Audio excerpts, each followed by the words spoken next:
I've had murmurings. Yeah, I've already. I put spoke to them about.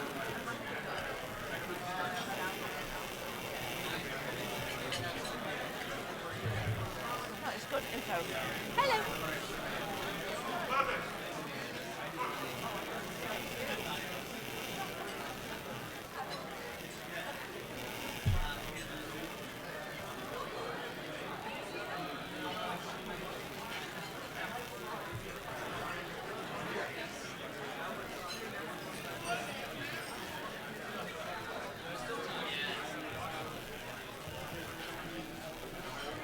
Hang on. Tasks. I got tasks.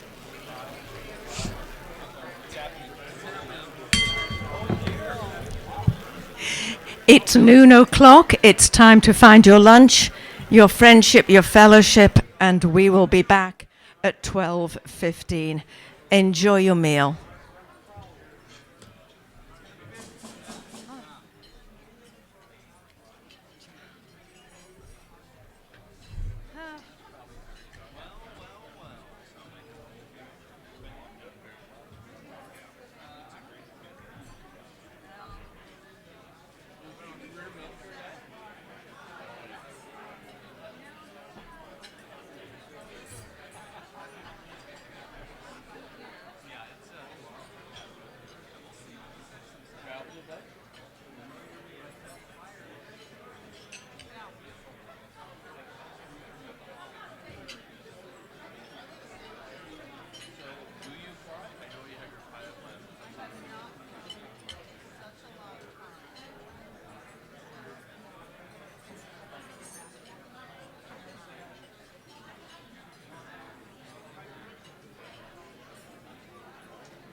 I'm waiting for Doreen to say so.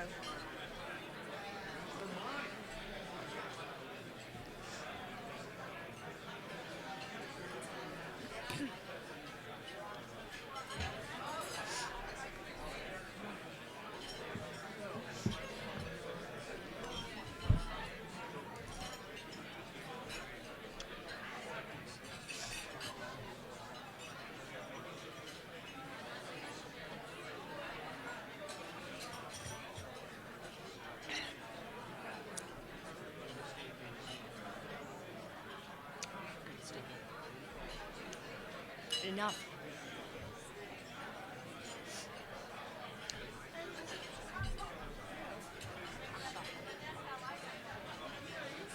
Are there many people still waiting for food, do you know? All right, I'm going to start then.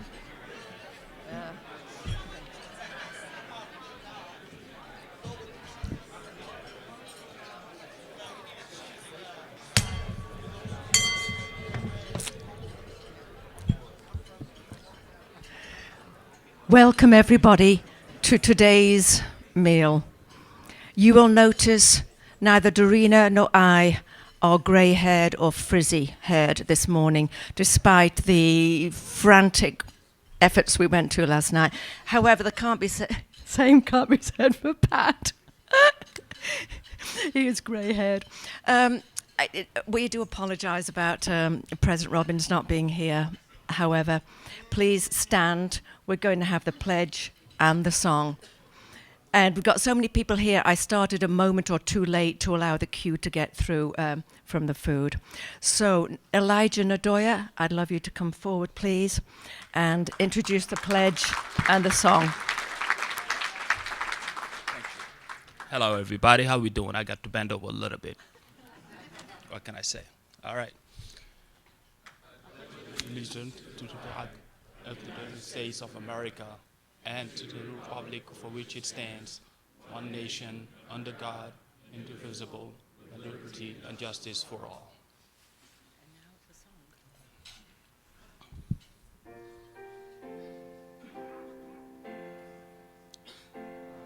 Country, this of the sweet and of liberty, all things I say. And where my fathers died of the pilgrim's pride, every mountainside let freedom ring.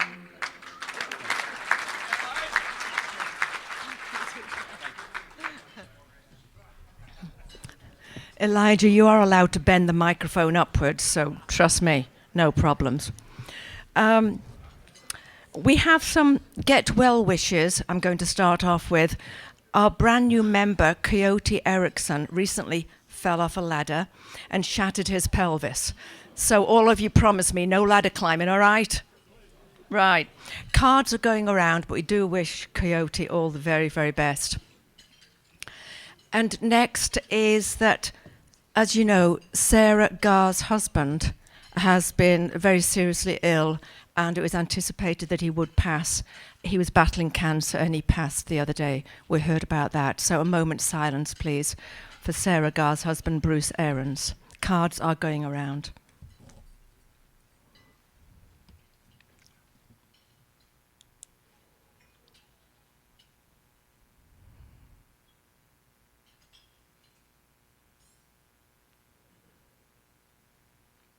These are always sad occasions, but I do hope that the people left behind, such as Sarah, are fully aware of how much love is going her way during times like this.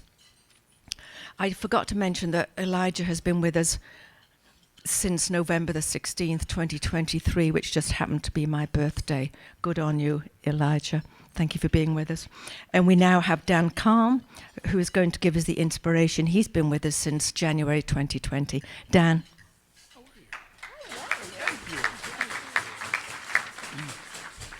Thank you, Dr. Margaret. So, in case you're curious, if you could get my slide. My wife and I raise bees. So, the bees keep their hives at 94 to 96 degrees, and with all the cold stuff, I just thought you would want to know that. So I have a quote. My inspiration for my bees is, "A bee is never as busy as it seems. It's just that it can't buzz any slower."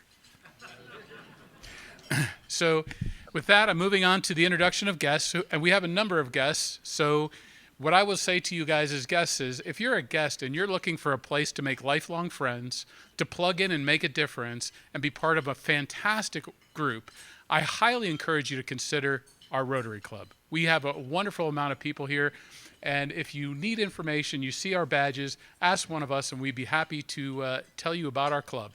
So if you're a guest here, and would you please stand up so we can recognize you, because we have too many guests today to do them individually. All guests, please stand up.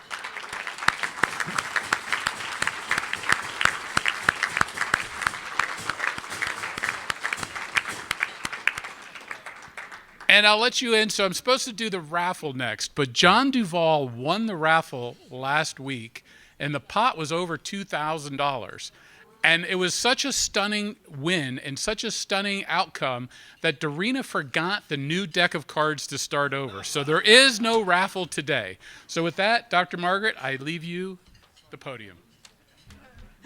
Thanks, Dan. I was going to ask if anybody had a set of cards in their back pocket, but, you know, not everybody carries around playing cards. We'll have to wait for that raffle till next time. And I must say, Lou, I haven't seen you for a few years, wherever you are. Lou, it's lovely to see you. Thank you. And Kathy Chavez, friend of mine from other circumstances. It's great seeing people here that I know. So thank you so very, very much. Announcements, just 3 very brief ones, all from me.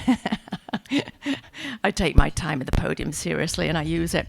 I want to thank every one of you for the donations that you made to Old Pueblo Community Services. It's fabulous to see what you've all done. It's great to drive up and see almost the truck waiting there, but are unloading our donations to help them with the personal needs of the members of OPCS. Thank you so much. Next, we do have, I'm always, as you know, collecting children's books to give to libraries. So please bring children's books every week that we have a meeting. And anytime you see me, and anytime you come to my house, and any board meetings, anytime. We want to give the books to the Make Way for Books. And although that's not a fundraiser in terms of dollars, it's a wonderful thing to be doing because we are all dedicated to literacy, every one of us in here. But we now have Dove Mountain fundraiser mugs for sale. And they're the sort of mugs that when you put hot water in, the images change on the mugs. I had a Doctor Who one, and the TARDIS went from one side of the mug to the other. Okay, right. Who knows who the TARDIS is? Hands up, thank you very much. Who knows who Doctor Who is? All right, so you know about the mug, at least some of you do. Well, this is a local version, all right.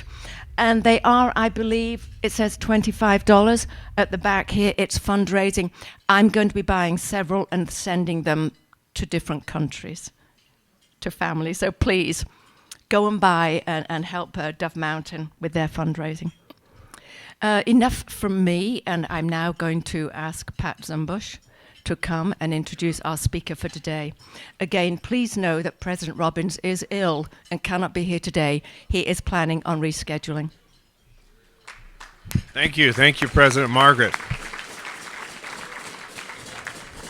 Dear Rotarians, it's my pleasure to introduce our speaker today, Danette Bewley, the President and CEO of the Tucson Airport Authority.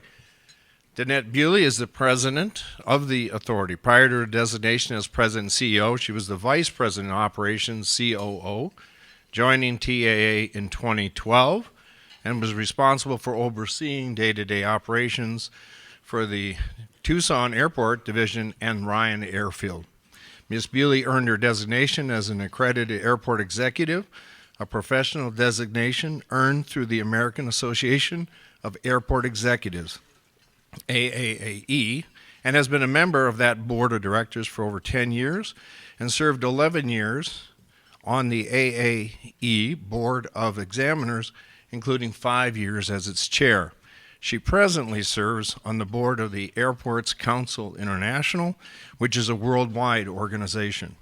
Danette Bewley earned a Bachelor of Business Administration Aviation Management degree in 1986, a Master's of Arts in Management in 1988, and a Master of Public Administration in 2006. She is a licensed pilot. Please join with me in warm Rotary welcome for Danette Bewley.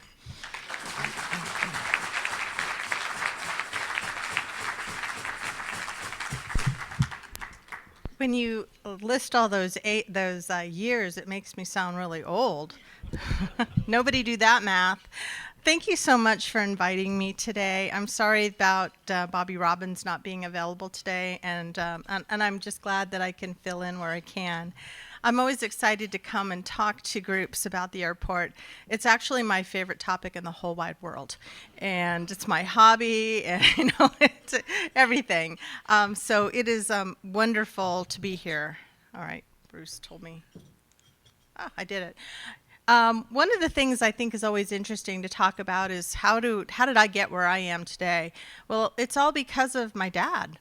My dad was a Navy pilot, and at Miramar. I'm from San Diego, California, and my mom was a flight attendant at Eastern Airlines, so you can see some of the tails up there, and you know the old story of pilots and flight attendants getting together. He transitioned from naval aviation to commercial aviation and became an airline pilot for an airline called PSA, and if some of you are old like me, you remember it had the smile on its face. Yeah, so now PSA has been merged and acquired and is part of American Airlines, so that's why you see all of that up there. And that's my dad in the center. That was when he came back from space. He did something for Naval Missile Test Center. So fascinating story. He's a wonderful guy, still alive, living in Oro Valley. And every day that I come to work, I hope I make him proud. So let me tell you about our airport and why I'm so proud. We have come through a terrible situation with the pandemic. We all experienced it. Right before the pandemic, we were about 4 million passengers a year, so we're super close. We are almost back. So we're at 3.9 million passengers, 64 peak daily departures, which is up 10 flights from last year. And I know that doesn't sound like a lot, but when you're working with an airline industry where every flight is competed between airports and they have crew challenges and aviation challenges, and now they have aircraft that are grounded because something happened at a manufacturer. I'm talking about the Alaska flight recently. And so there's all these things that are just disruptors, and yet we still persevere. We have 6 airlines operating out of Tucson, and they're the major carriers: Alaska, American, Delta, Sun Country, Southwest, and United. We're always in talks with other airlines. It's not just these airlines, but these are the ones that are mainstay at our airport. Recently, we celebrated a new nonstop to Orange County, which is really exciting for us because who doesn't love Disneyland and going to the beach? So that's a real popular flight. So we're super excited about that. And that was our 20th nonstop destination. And again, we're counting this because we're not satisfied with 20. We want many, many more than 20, but that's where we are today. But you know, you can get anywhere in the world. We have one-stop opportunities to get to over 310 worldwide destinations. So I don't mind changing planes. Hopefully you don't either, and you'll use our airport. Sorry, I skipped right past that one. That's just our route map of the 20 cities we serve.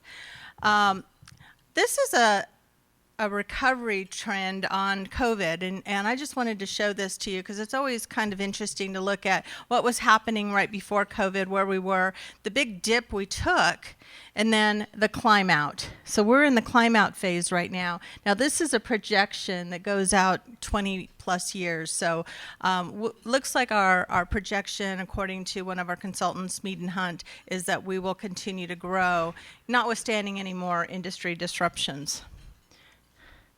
So I want to talk a little bit about what's important to me as an airport manager. And it's really about making sure that there's safety, security, and customer service for everyone that uses the airport, whether you're a passenger, an employee, or a user. And safety, security, and customer service are my top priorities.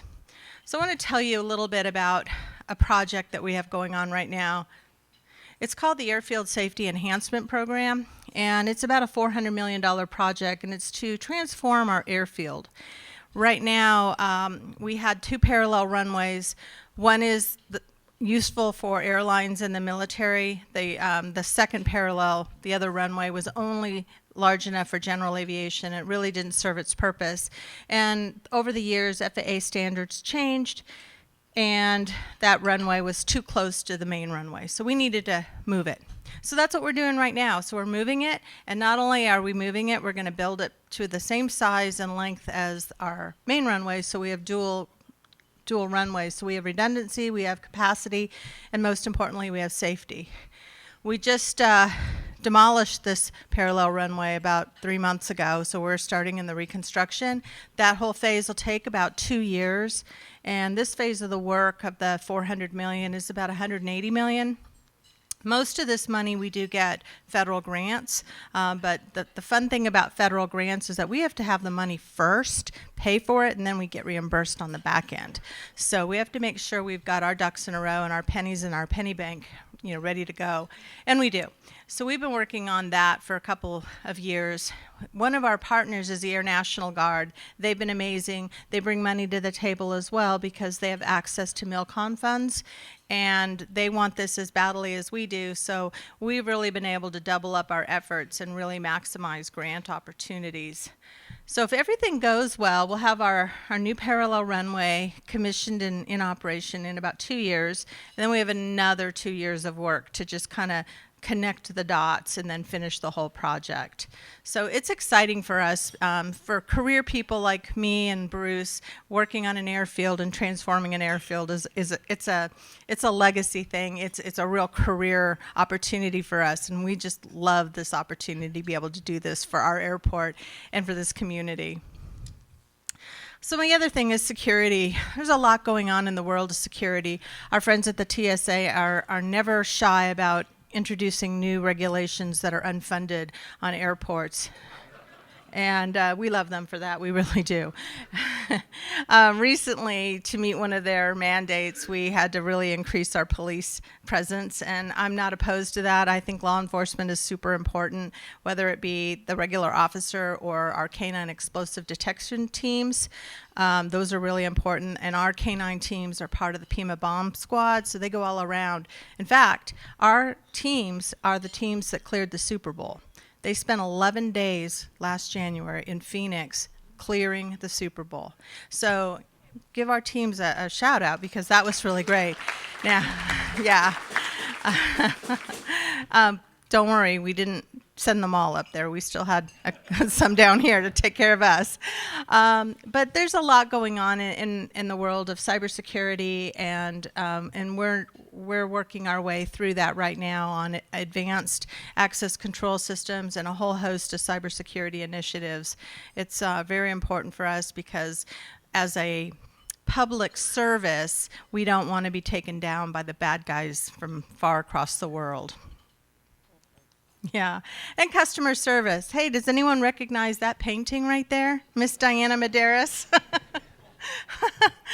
Customer service is also one of my favorite topics because it's important to me and everyone that works at the airport that everyone enjoy going to our airport. From the time you get out of your car or your cab or your Uber to the time you get to your plane, we want that experience to be seamless. We want it to be memorable. We want it to be clean. So we're part of an accreditation on Global Biorisk Advisory. It means we meet very high standards, hospital standards, for the cleanliness of our airport facility. And this is something that we knew nothing about until the pandemic hit, and all of a sudden we're looking at, well, what do we do? How do we do it? Where do we find it? And lo and behold, this is an agency that certifies all sorts of facilities. So we did it for the pandemic, and we're going to keep doing it forever because it's a really important feature for us. We want people to feel safe and know that it's clean and safe. We also have airport volunteers to help people with wayfinding or questions about our community. And I love our art program, and I did have to call out Miss Diana Medeiros because we just purchased this piece of art about a month or two ago, and it's now hanging, in near the Southwest Airlines area, and it's gorgeous. It's gorgeous. So thank you, Miss Medeiros.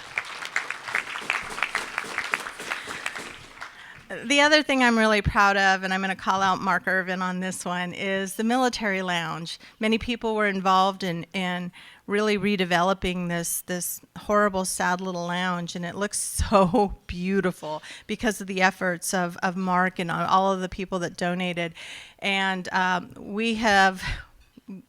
we've welcomed so many military men and women. It's a great place for them to have respite while they're either leaving or coming back. And of course, it's not large enough for what we really would hope to have, but it is what we do have. We had an exodus recently with the military. It's about 2,000 servicemen and women coming through the airport. We take care of them. They take care of us. So I'm real proud of that, and we also have some art, and Ms. Medeiros has her art in the military lounge as well. As there's some other pieces from other local artists as well that just really highlight the military. So we're super excited about that, and it looks beautiful. Thank you, Mark.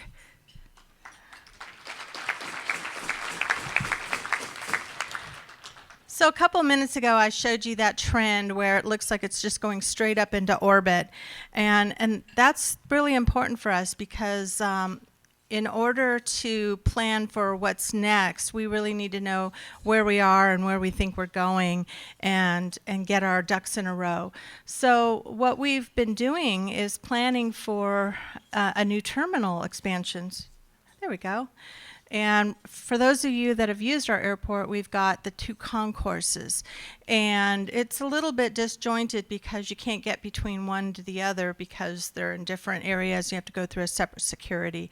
It's not the most useful setup, but the construction of those facilities are 60 years old, and they really are coming close to end of useful life. So there's a number of things besides just regular infrastructure. We need to upgrade our outbound baggage handling system.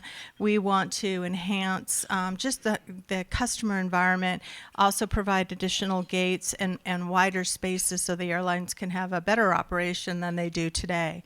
So all of this is great news, and of course our market and our forecast is showing that this is really what we need to be planning for. So we've been in planning stages now for the better part of 2 years, and we'll be starting our environmental impact process here this year, and then we'll get going. It still takes forever because the FAA is involved, and it takes about 3 years for them to get involved and look everything over.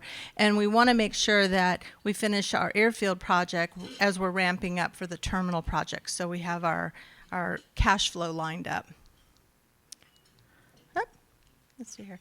So at the end of the day, this is what the terminal will look like. About 35 gates. It'll be a linear terminal, not uncommon, not a design that's uncommon. You've probably seen this, at many airports. It's real popular. It'll have a single checkpoint eventually, and people can mill and walk around between the two areas.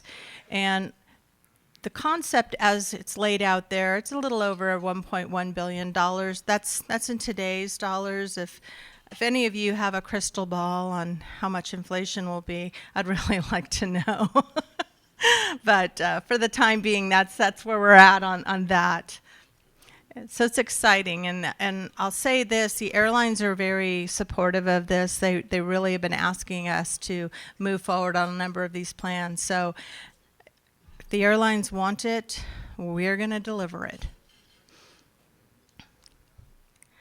One of the other things that's exciting, and this is not so much an airport project, but it does impact the airport, is sometime in the near future, the ADOT is going to build a new freeway interchange at Country Club, and they're going to eliminate the freeway interchange at Palo Verde. I think there's some kind of a safety issue with them being the the off-ramps being too close to each other, so they have to eliminate Palo Verde. At least that's what they've told us. But this is a really great route for us because Country Club provides a direct access to the airport from that portion of the freeway. So we're certainly hoping that we can partner with the county, the city, the state, and anybody else that has jurisdiction along that way and make sure that we get what we need to, for the airport. So that's super exciting for us. Probably a good 5+ years out, but something to be thinking about. Oops. Whoops. People always ask about the economic development of the airport, and I will tell you that as an economic engine for the region, we are at about $8.3 billion annual economic impact. That was in a 2019 study, so we're about ready to do another study. Hopefully it's much higher than that, but that's really a powerful number because that's a major impact. Lots of jobs, lots of high-paying jobs are out at the airport or rely on the airport, so it's important to us. The other thing that's also important is how we develop our land. We've got aeronautical and non-aeronautical land. And right now, the chart that I've got over there, the little orange areas are the vacant land, except for the little square near the bottom. If you can read it, it says MRO 50. I just signed a lease agreement with SkyWest Airlines. They're going to build, is it 100,000 square feet? Yeah, 100,000 square feet maintenance hangar. They've got all the materials. Just signed the lease just the other day. They are ready to dig. So we're really happy about that. I love it. Yeah, so we'll have to change the color on that chart. SkyWest is already at the airport. They've been a subtenant over on the site where Bombardier is, but this is a big investment. I mean, building a hangar right now, I mean, it's so expensive, and it's going to be really good for us. And they pay very well for the aviation maintenance workers, so good jobs get to stay in Tucson. We also have a lot of non-aeronautical land, probably more than I'd like to share, but we're working very closely with the FAA to go through various environmental processes to bring some of that land to market. And as you know, there's a lot of talk going on with American Battery Factory. That's not on our land, but it's adjacent to our land. So we're working with all of the utilities to make sure that they can get what they need over onto the American Battery Factory property. But it also benefits us too, because we can develop that along the way. And a lot of cluster development opportunities just because of these large companies coming to Tucson. So again, this is all good news for the airport, and it's good news for our community.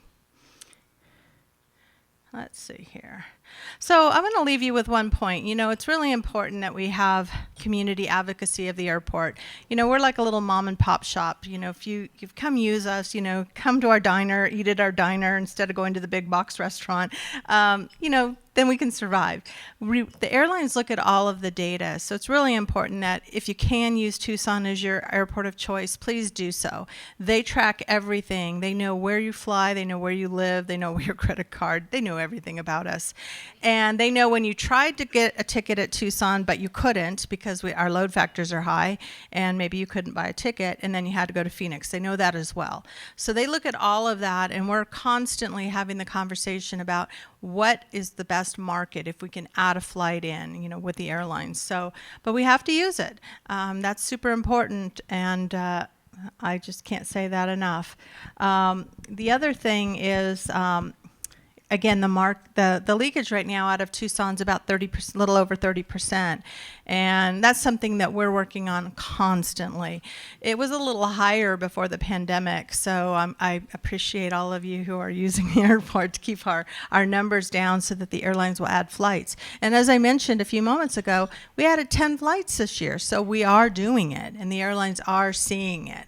So that's something that's really pleasing to see. The other thing I'll say is there's an untapped market that I don't know if I should say this or not, but the University of Arizona, we're really targeting the students. We're now partners with the University of Arizona Athletics. And so you'll see Tucson Airport Authority or Tucson International Airport showing up on commercials, or you'll see something on social media. The quarterback might, say something like, I use Tucson International, and he'll shoot it out to his network. And just ways for us to get the messaging out that this airport is usable for a lot of people, and to think about it before you think about Phoenix. So anyway, I love our friends at Phoenix, but I love our friends at Tucson more. So anyway, that's all I had for today, and I hope it was information you found useful, and I'm happy to answer any questions you have for as long as you want to listen.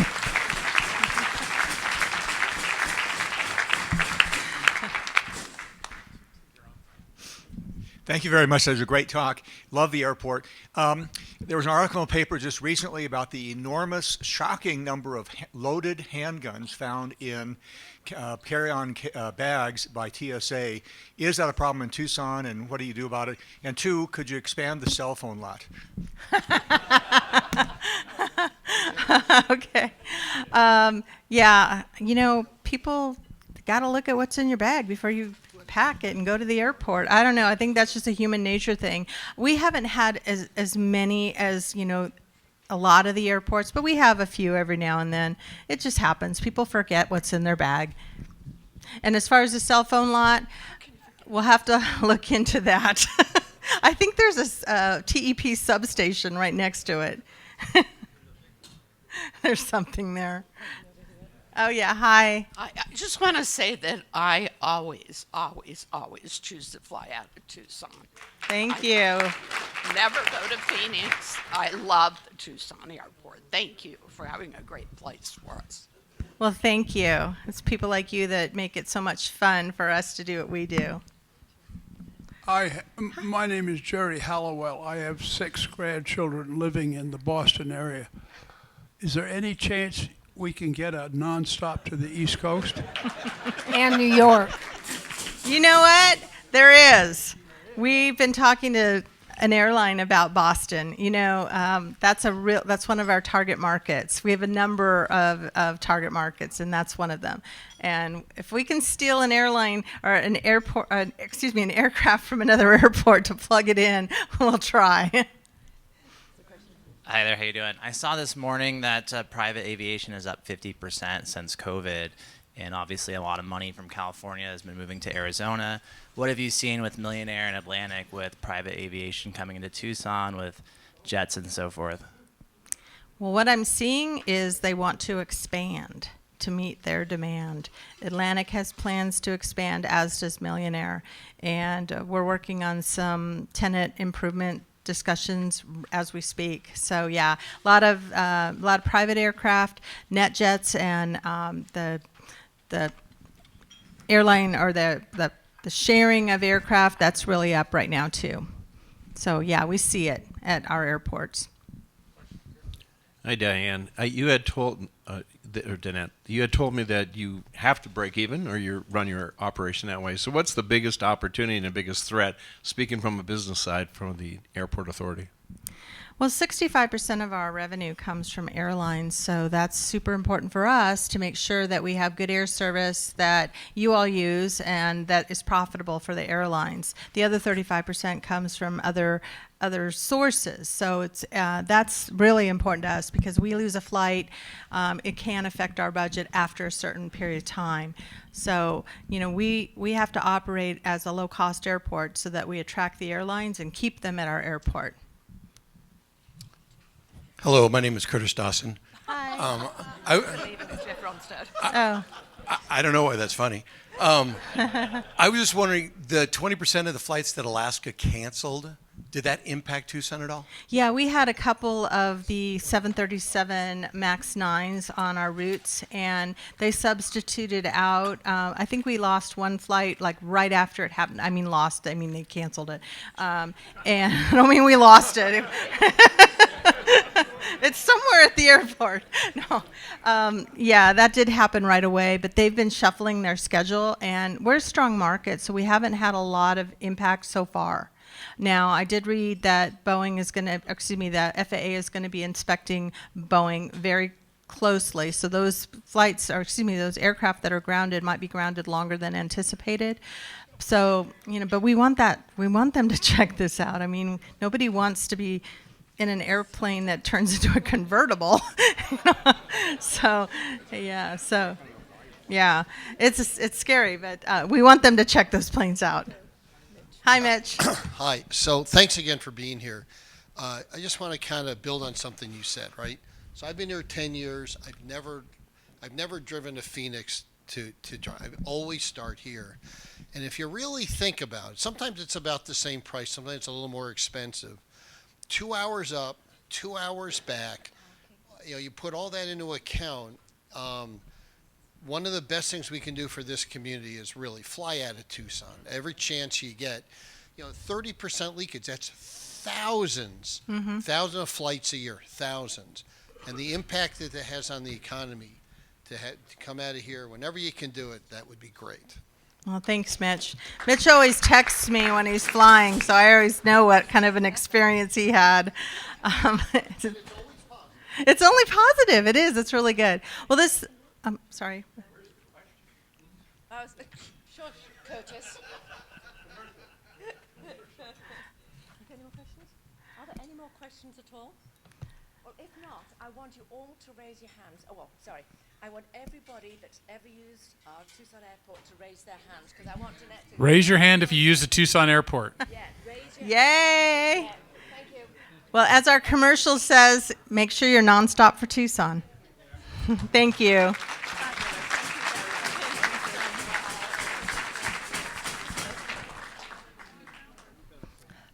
Mitch, I've always done those calculations myself, driving up, driving back, petrol costs, accommodation costs, time costs. Tucson is the place. Yeah, leave from Tucson. Thank you very, very much for that talk. It was really enlightening, I think.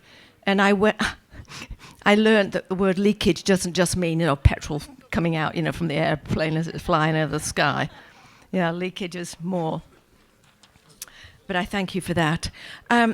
Now, we've got lots of guests here, and you clearly don't know that we always give a book, and we have a book signed by the speaker. It goes into the Make Way for Books library, and David Lovett, stand up, David, there you are. He's the president of Make Way for Books. So he will get this book shortly, and it's called The Little Yellow Bus. That's transport, at least. So we didn't happen to have a I have to tell you that I used to think when I lived overseas that the little yellow bus was a figment of Sesame Street's imagination. Seriously, I didn't know it existed. Then I got here, so I learned a lot.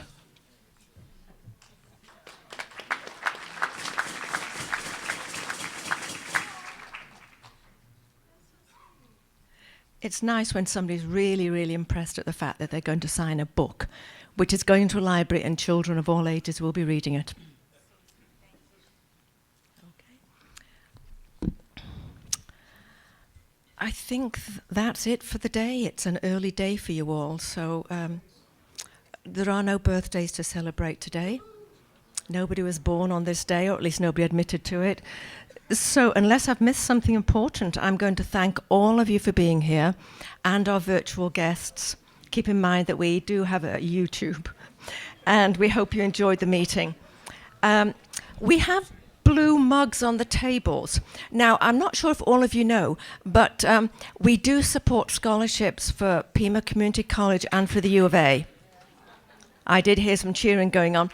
Many of us do donate money, or it sort of automatically comes in our invoice.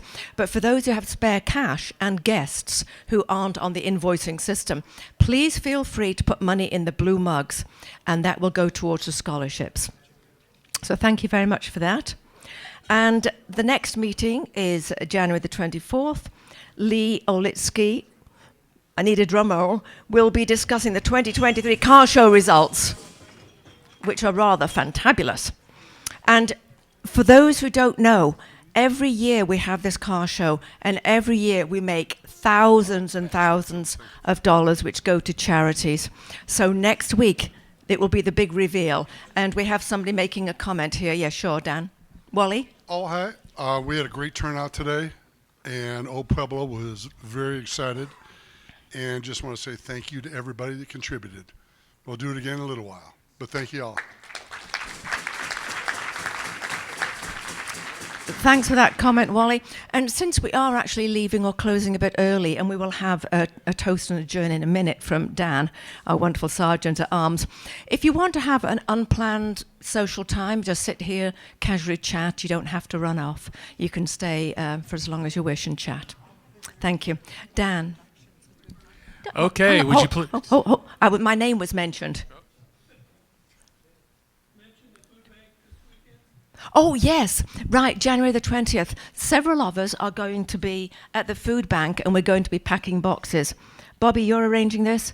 Do you want the microphone?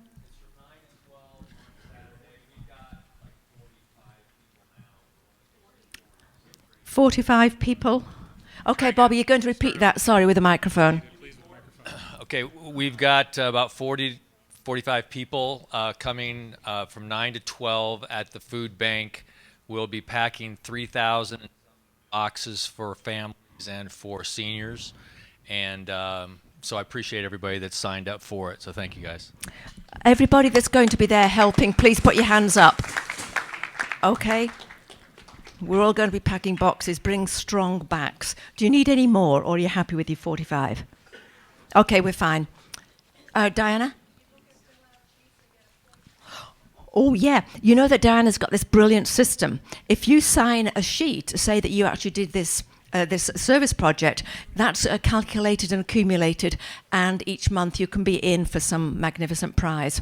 Don't forget to sign your name so that that Diana knows that you actually did participate. Okay, I think, any other comments? Diane, I have a question that other people might want to know. If you bring your spouse, is that like part of your time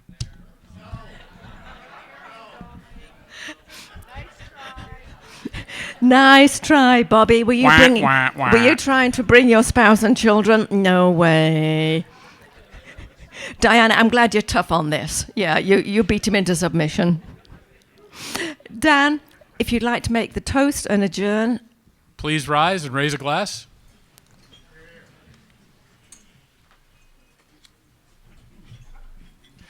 The toast today is, it's not how busy you are, but why you are busy. The bee is praised, the mosquito is swatted. Oh, good on you. I like it. The meeting is closed, and thank you all very, very much for coming.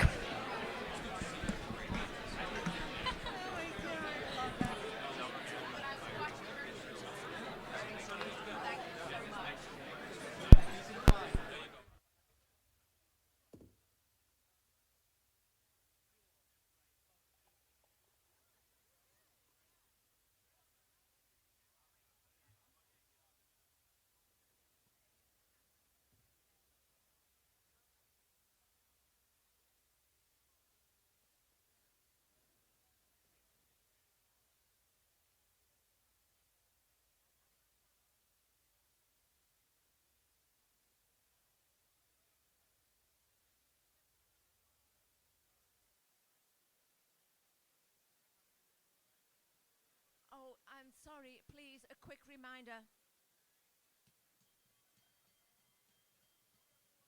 Sorry. Quick reminder about the mugs, the hot water changing mugs to help the Rotary, to help them with their fundraiser. So please go and buy a mug. I do know that your family and friends overseas will be really appreciative.